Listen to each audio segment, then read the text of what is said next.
नमस्कार विद्यार्थियों, वैदिक एकेडमी के यूट्यूब चैनल पर आपका हार्दिक स्वागत करता हूं।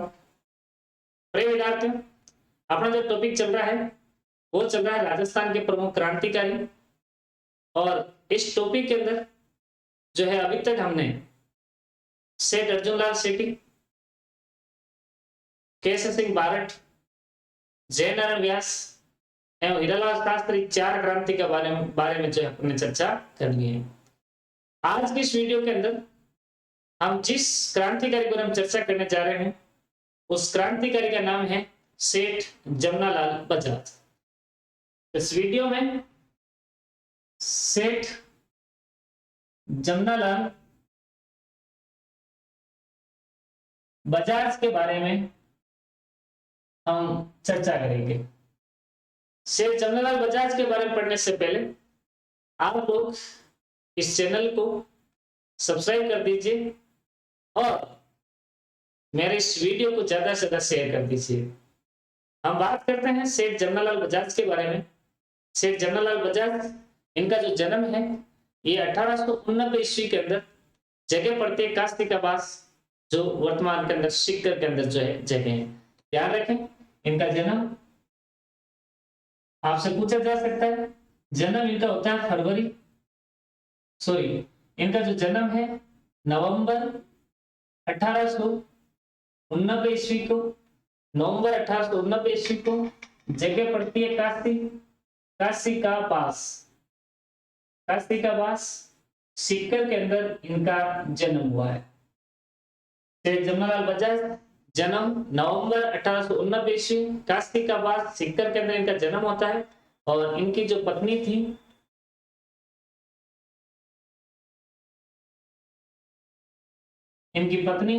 जिनका नाम था जानकी देवी बजाज। जानकी देवी बजाज इनकी पत्नी का नाम था। और ये भी मतलब जो है इन्होंने भी अपने पति के साथ भारत के स्वतंत्रता संग्राम, राजस्थान के स्वतंत्रता संग्राम में बढ़ चढ़ के हिस्सा लिया था। हम सेठ जमनालाल बजाज के बारे में हम चर्चा करते हैं। 1906 की बात है। 1906 के अंदर सेठ जमनालाल बजाज बंबई रहने के लिए चले गए। और कहते हैं कि जब ये बंबई में रह रहे थे तो उस समय बॉम्बे के अंदर बाल गंगाधर तिलक का एक समाचार पत्र था। बाल गंगाधर तिलक, 1906 बाल गंगाधर तिलक का समाचार पत्र, जिसका नाम था केसरी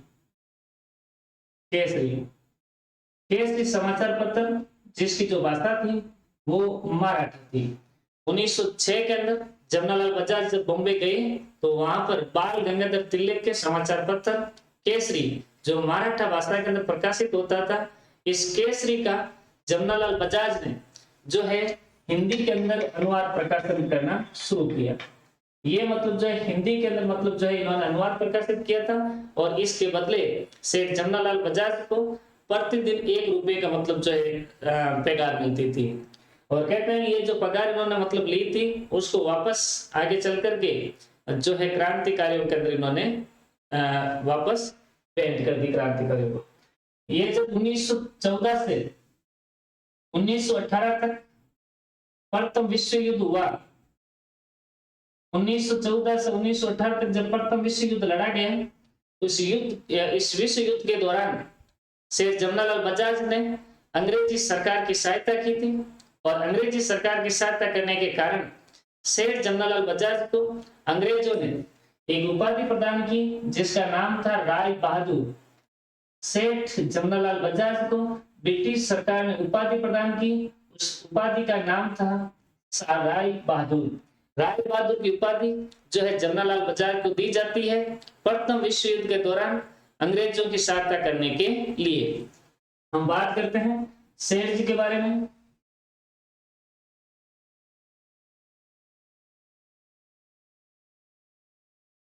उन्नीस सौ बीस के कलकत्ता अधिवेशन में इन्होंने भाग लिया। और इस अधिवेशन में अंग्रेजों असहयोग आंदोलन, अंग्रेजों के खिलाफ असहयोग आंदोलन का प्रस्ताव पारित किया गया। 1920 कलकत्ता अधिवेशन में असहयोग आंदोलन का मतलब जो है प्रस्ताव पारित किया गया था। और असहयोग आंदोलन के प्रस्ताव पारित होने पर सेठ जमनालाल बजाज ने, जो अंग्रेजों ने इनको उपाधि दी थी राय बहादुर की, इस राय बहादुर उपाधि को भारत असहयोग आंदोलन के दौरान मतलब जो है इसका त्याग कर दिया। राय बहादुर उपाधि का जो है त्याग कर दिया। याद रखें सेठ जमनालाल बजाज, इनको इनका उपनाम याद रखना, कई बार एग्जाम में पूछे जा चुके हैं। इनको कहा जाता है गांधी जी का पांचवा पुत्र, गांधी जी का पांचवा पुत्र। सेठ जमनालाल बजाज जब मराठा समाचार पत्र का मतलब जो है हिंदी अनुवाद प्रकाशित करते थे, तो उस समय गांधी जी, जिन्होंने अफ्रीका के अंदर श्वेत विद्रोह का मतलब नेतृत्व किया था, तो उस समय गांधी जी के विचारों को छापते थे। और 1915 के अंदर जब गांधी जी वापस अफ्रीका से भारत लौटे, तो इन्होंने साबरमती के अंदर अहमदाबाद जाकर के गांधी जी से मुलाकात की। और मुलाकात करने के पश्चात गांधी जी की जो बातें थी उनके ऊपर बहुत ही गहरी छाप छोड़ दी थी। इसलिए सेठ जमनालाल बजाज गांधी जी के बारे जो है ज्यादा संपर्क में रहते थे और ये गांधी जी को अपना दत्तक पिता मानते थे। इनको गांधी जी का पांचवा पुत्र की मतलब जो है कहा जाता है। इन्हें एक नाम और दिया जाता है, इनका भी याद रखें, इन्हें कहा जाता है गुलाम नंबर 4। इसने स्वयं को, सेठ जी ने स्वयं को गुलाम नंबर 4 कहा है। इन्होंने कहा है कि पहला गुलाम तो मेरा देश है भारत, दूसरा गुलाम है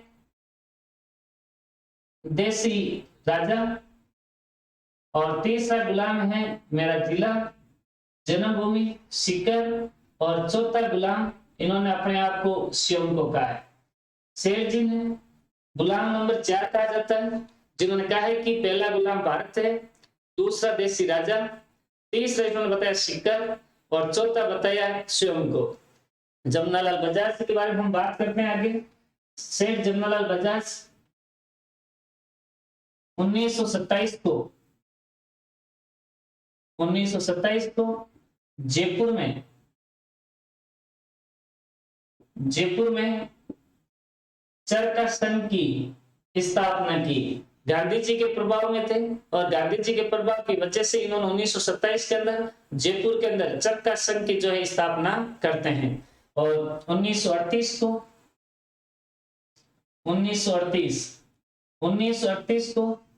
इन्होंने जयपुर प्रजामंडल, इस जयपुर प्रजामंडल का पुनर्गठन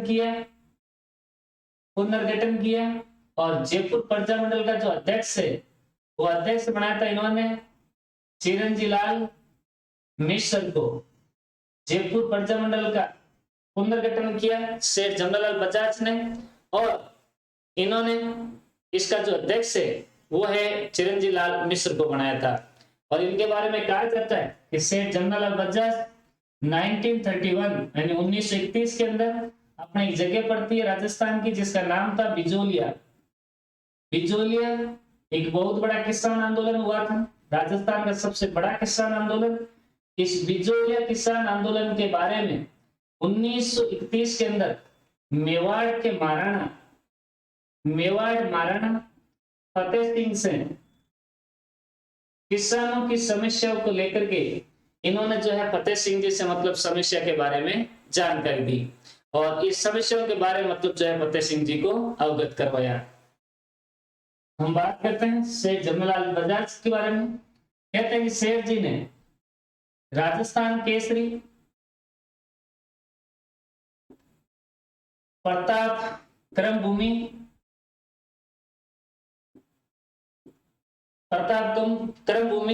जैसे राष्ट्रीय भावना वाले जो समाचार पत्र हैं, इन समाचार पत्रों को सेठ जी ने आर्थिक सहायता दी थी।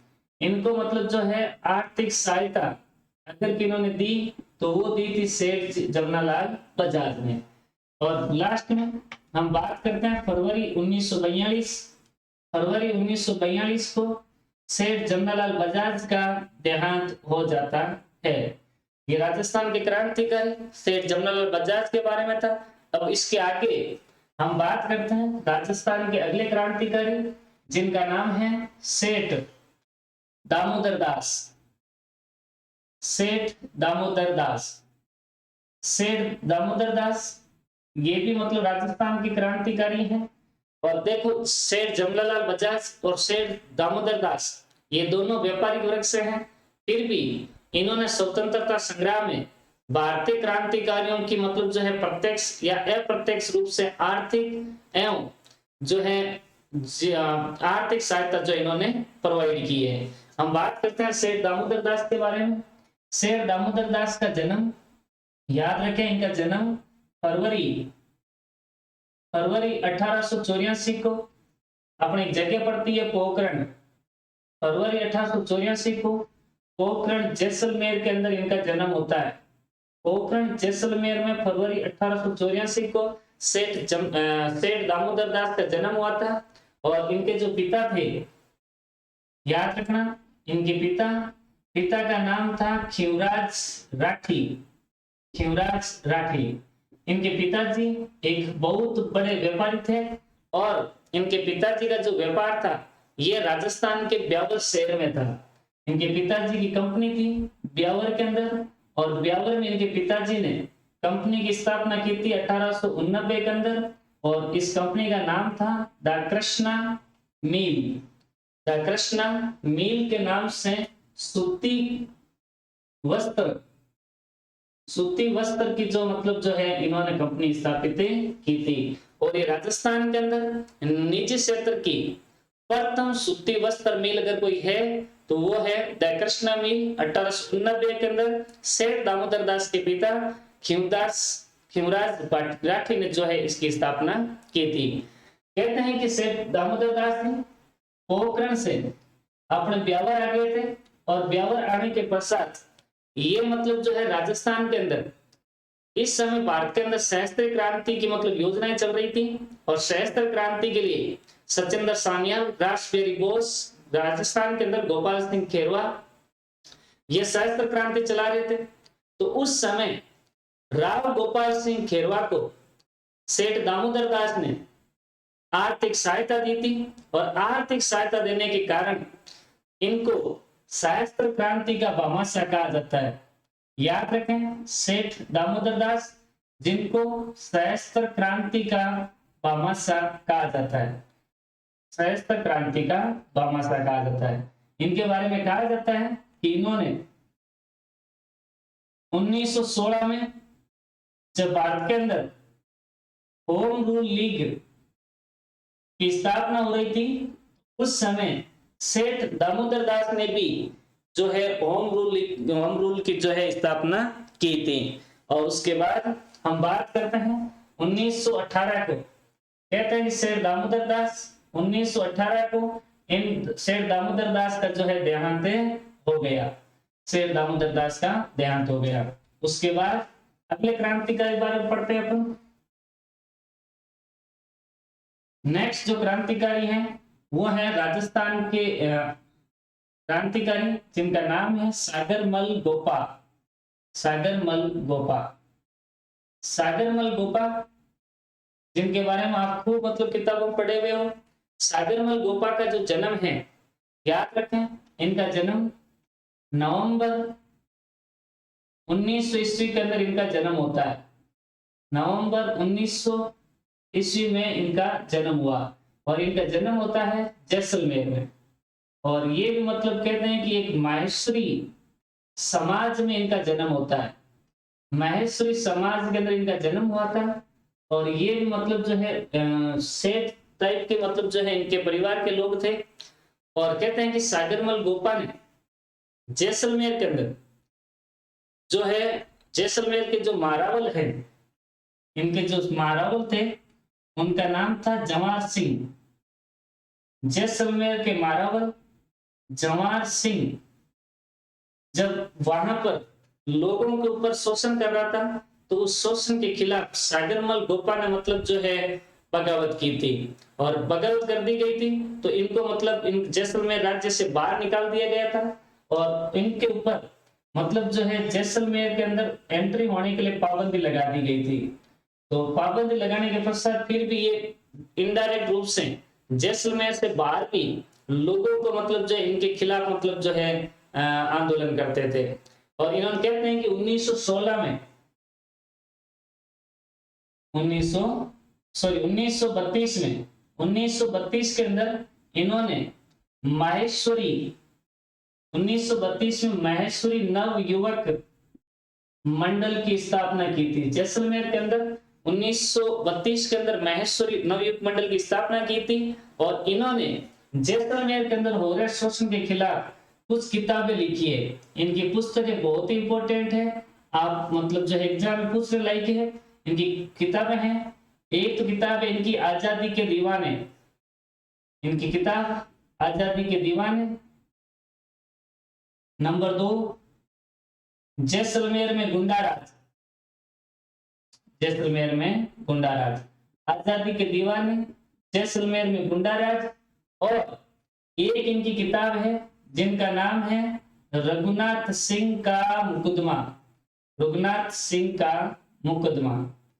कहते हैं कि इन्होंने जब जैसलमेर महारावल जवाहर सिंह के खिलाफ मतलब ज्यादा ही बगावत शुरू कर दी तो इनके ऊपर महारावल ने राजद्रोह का आरोप लगाया था। जवाहर सिंह ने गोपाल सिंह सागरमल गोपा के ऊपर राजद्रोह का आरोप लगाया और आरोप लगाने के पश्चात इनको जेल में डाल दिया गया। और जेल में रहते हुए 1946 जेल के अंदर जो थानेदार था, थानेदार जिसका नाम था गुमान सिंह, 1946 यहाँ का थानेदार था जिसका नाम था गुमान सिंह। गुमान सिंह ने इनके ऊपर जो है मिट्टी का तेल यानी केरोसिन डाल करके इनको जेल के अंदर जिंदा जला दिया, जिंदा जला दिया।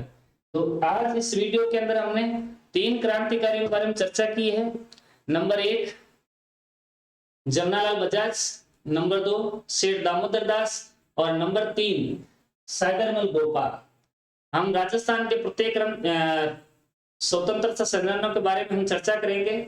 आप हमारे इस चैनल पर बने रहें और इस चैनल को ज्यादा से ज्यादा शेयर करें और अगर आपने सब्सक्राइब नहीं है तो सब्सक्राइब कर लीजिए।